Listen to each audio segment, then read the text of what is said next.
अस्सलाम वालेकुम दोस्तों, कैसे हैं आप सब। दोस्तों C++ सीरीज़ के आज के लेक्चर में हम देखने जा रहे हैं क्लास मेथड्स क्या होता है, कि हम फंक्शन को किस तरह डिफ़ाइन कर सकते हैं। इनसाइड फंक्शन को डिफ़ाइन कर सकते हैं, आउटसाइड फंक्शन को डिफ़ाइन कर सकते हैं। तो ये हम किस तरह कर सकते हैं वो हम आज की वीडियो में देखने जा रहे हैं। तो वीडियो को एंड तक देखेगा ताकि आपको हर चीज़ अच्छे से समझ आ जाए। तो बिना टाइम वेस्ट किए अपनी वीडियो को शुरू करते हैं।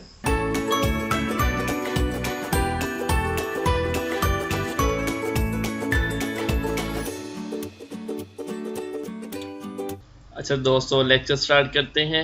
आज का हमारा कोर्स कंटेंट है कि हम देखने जा रहे हैं कि हम फंक्शन को किस तरह डिफ़ाइन कर सकते हैं। कि डिफ़ाइन फंक्शन को हम दो तरह ही कर सकते हैं। एक हम जो है क्लास के अंदर कर सकते हैं, एक क्लास के बाहर कर सकते हैं।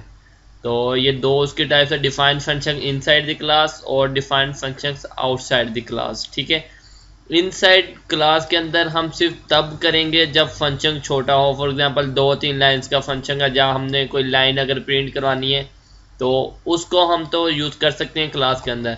लेकिन हमारा अगर कोई फंक्शन बड़ा है तो उसको हम फिर इनसाइड द क्लास यूज़ नहीं करेंगे।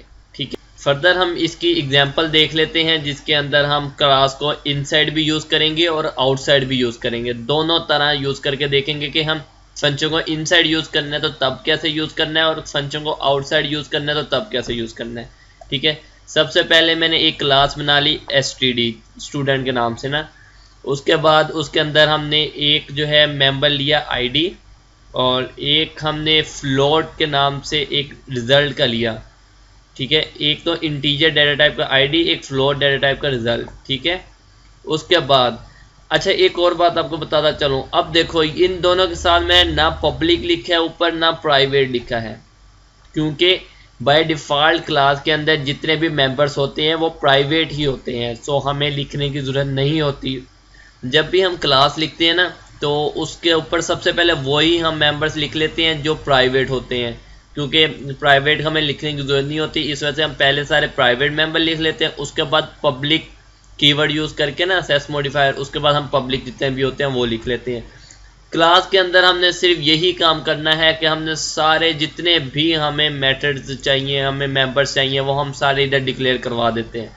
फिर उसके बाद वैसे अच्छा तरीका यही होता है कि आप फंक्शन वगैरह कोई भी हो तो क्लास के अंदर डिफाइन ना करो, जो भी है आप क्लास के बाहर ही करो। क्लास के अंदर आप सारे फंक्शन मेंबर डिक्लेयर कर दो। ठीक है, लेकिन आपको मैं सिखाऊंगा तो सही हमने अंदर इनसाइड कैसे यूज़ करना है, आउटसाइड कैसे करना है। तो उसके बाद ये पब्लिक मेंबर में एक फंक्शन ले रहा हूँ गेट डेटा, जिसके अंदर हमने पैरामीटर्स लिए इंट और फ्लोट का। इस तरह एक और मैंने लिया put data. Gate data use करते हैं, मतलब हमने जो है वैल्यू गेट करने के लिए, पुट डाटा वही वैल्यू को हमने आउटपुट शो करवाने के लिए। उसके अंदर मैंने आर्गूमेंट ले लिया वाइट डाटा टाइप का। ठीक है, तो ये था हमारा, हमने एक सिंपल जो है हमने वो बनाई, क्लास बनाई। अब मैं आपको बताऊंगा कि हम इसके अंदर इनसाइड अब हम कैसे यूज़ कर सकते हैं। तो देखिएगा, अब हमने ये जो है सबसे पहले हम गेट डाटा को जो है इसको हम इधर ही डिक्लेयर करवा लिया है। जो फंक्शन है इसको हम जो है आउटसाइड को है जब, तो इसको जब हम आउटसाइड क्ला हम जो है फंक्शन को डिफाइन करेंगे ना, तो ये मैं हम तब करेंगे। अभी जो इनसाइड डिफाइन करें वो मैं कर रहा हूँ पुट डाटा वाला जो फंक्शन है ना, वो मैं इनसाइड ही आपको क्लास के अंदर ही डिफाइन करके दिखाता हूँ। ठीक है, उसके अंदर करते हैं हम सी आउट के थ्रू जो भी रिजल्ट होगा ना, रोल नंबर है फॉर एग्जांपल, हमने एक रोल नंबर का इंटीजर लिया ना, तो उसको हम प्रिंट करवा देंगे। इसी तरह जो रिजल्ट होगा उसको भी हम प्रिंट करवा देंगे। ये तो हमने किया इनसाइड ही, हमने क्लास के अंदर ही फंक्शन बनाया और उसको डिफाइन कर दिया।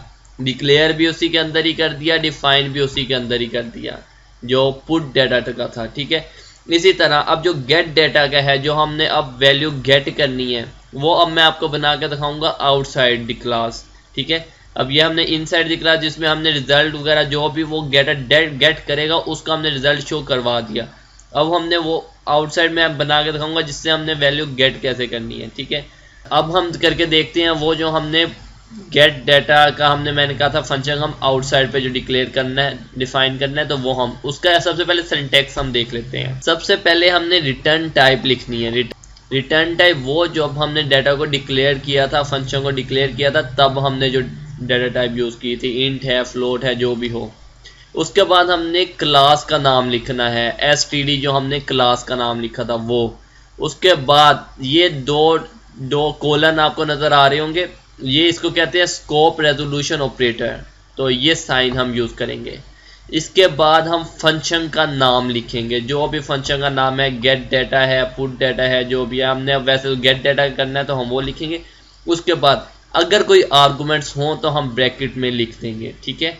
उसके बाद हम जो है अपनी बॉडी स्टार्ट कर लेंगे और अब बॉडी के अंदर जो भी लाइंस होंगी वो हम लिख लेंगे। तो ये है सिंटैक्स। अब हम जो है प्रॉपर करके देखते हैं एग्जांपल इसकी। सबसे पहले मैंने रिटर्न टाइप लिखी वॉइड, ये सेम वही जब हमने डिक्लेयर करते हुए यूज़ की। उसके बाद मैंने क्लास का नाम लिखा std।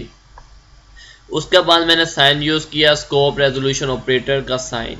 उसके बाद हमने गेट डाटा, ये हमने फंक्शन का नेम लिखा जिसके अंदर मैंने दो पैरेंथेसिस दिए, एक इंट x और दूसरा फ्लोट y। ये वही है जो मैंने जब मैंने डिक्लेयर करते हुए कहा था इंट होगा, दूसरा फ्लोट। उसके बाद मैंने x एक वेरिएबल लिया, दूसरा y लिया, ठीक है।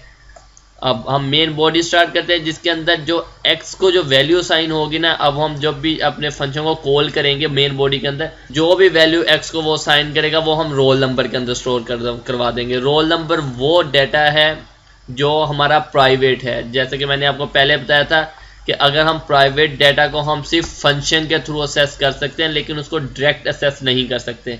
तो जैसे कि आप देख सकते हैं हम फंक्शन के अंदर हमने रोल नंबर जो हमने एक जो है डाटा जो हमने प्राइवेट बनाया था मेंबर, उसको हमने असेस किया है। तो इसी तरह जो y की वैल्यू आएगी वो हम सेकंड मेंबर जो हमने रिजल्ट का बनाया था उसके अंदर y की वैल्यू को स्टोर करवा देंगे, ठीक है। तो ये हमारा हमने फंक्शन इस तरह करके हम आउटसाइड जो है क्लास के हम फंक्शन बना सकते हैं। अब हमारा एक तो हमने वो बना दिया ना इनसाइड, एक आउटसाइड हो गया। अब हमने जो है मैं आपको थोड़ा सा ये भी बता देता हूँ कि अब हम मेन बॉडी के अंदर ऑब्जेक्ट बना के वैल्यू कैसे असाइन करते हैं। वैसे तो हमने पिछले लेक्चर में देखा था, इसमें हम दोबारा देख लेते हैं। मेन बॉडी स्टार्ट की जिसके अंदर मैंने एक क्लास नेम लिखा सबसे पहले std। उसके बाद मैंने ऑब्जेक्ट बनाया, क्लास का ऑब्जेक्ट बनाया obj के नाम से, ठीक है। उसके बाद obj ऑब्जेक्ट का नाम डॉट, उसके बाद मैंने फंक्शन को मैंने कॉल कर लिया यहाँ पे, क्योंकि फंक्शन था प्राइवेट, इसको हम कॉल कर सकते हैं डायरेक्ट, लेकिन हम कोई मेंबर को रोल नंबर या रिजल्ट को हम कॉल नहीं कर सकते थे, इस वजह से इसको हमने फंक्शन के अंदर डिफाइन किया, ठीक है। उसके बाद मैंने x और y को वैल्यू साइन कर दी। इंट x को मैंने 102 साइन कर दिया और फ्लोट y को मैंने 56.6 जो उसका रिजल्ट के अंदर स्टोर है ना वो मैंने साइन कर दिया।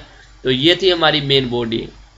तो इसके अंदर टोटल हुआ क्या है, सबसे पहले हमने एक क्लास बनाई जिसके अंदर हमने एक गेट डाटा का फंक्शन बनाया, एक पुट डाटा का फंक्शन बनाया। पुट डाटा का फंक्शन हमने क्लास के अंदर ही डिफाइन कर दिया, जो हमारा ये रिजल्ट जो भी गेट डाटा आएगा उसको प्रिंट करवा देगा। उसके बाद हमने गेट डाटा के अंदर हमने किया कि जो x वैल्यू होगी वो रोल नंबर 1 के अंदर स्टोर हो जाएगी और y की वैल्यू रिजल्ट के अंदर स्टोर हो जाएगी, और उसको हमने x और y को वैल्यू साइन कर दी और फिर वो पुट डाटा में जाके वो हमारा प्रिंट हो गया, ठीक है। तो इस तरह हमने इनसाइड भी क्लास को यूज़ करके देख लिया और आउटसाइड भी यूज़ करके देख लिया। तो ये था आज का हमारा लेक्चर। उम्मीद है कि आपको समझ आ गई होगी। अगर नहीं समझ आई तो आप मेरे से कमेंट सेक्शन में पूछ सकते हैं। अगर समझ आई है तो वीडियो को लाइक जरूर कीजिएगा और साथ ही साथ चैनल को सब्सक्राइब भी कर लें। तो इंशाल्लाह नेक्स्ट लेक्चर में मिलते हैं, तब तक के लिए अल्लाह हाफिज़।